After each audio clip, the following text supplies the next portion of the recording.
NIA ഉദ്യോഗസ്ഥന് മുന്നിൽ ഹാജരാകേണ്ട ഈ കേസ് NIA ഏറ്റെടുക്കുന്നത് സംബന്ധിച്ചുള്ള കൂടിയാലോചനകൾ നടക്കുകയാണ്. അത് കേസായിട്ട് തന്നെ എടുക്കുന്നത് സംബന്ധിച്ചുള്ള ആലോചനകളും ഇക്കാര്യത്തിൽ നടക്കുന്നു. ഇത് സംബന്ധിച്ചൊരു ധാരണയാകും. ഇതിൻ്റെ കൂടി അടിസ്ഥാനത്തിലാണ് ആദ്യം തന്നെ പ്രാഥമിക അന്വേഷണത്തിലേക്ക് കടക്കുന്നത്.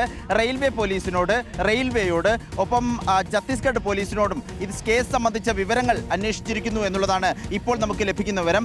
കഴിഞ്ഞ ആഴ്ചകളിലേക്ക് നിറഞ്ഞു നിന്ന ഈ സംഭവം നടന്ന ദുർഗ് റെയിൽവേ സ്റ്റേഷന് മുന്നിലാണ് റിപ്പോർട്ടർ TV സംഘമുള്ളത്. ഇവിടെ നടന്ന കുറ്റമില്ലാത്തൊരു സംഭവം, കൃത്യമായ അനുമതിയോടുകൂടി നടന്ന ഒരു സംഭവം, അതിലാണ് പിന്നീട് ഒരു കള്ളക്കേസ് വരുന്നത്, നീതി നിഷേധിക്കപ്പെടുന്നത്, 9 ദിവസം കന്യാസ്ത്രീകൾ ജയിലിൽ കിടക്കേണ്ട സാഹചര്യം ഉണ്ടാകുന്നത്.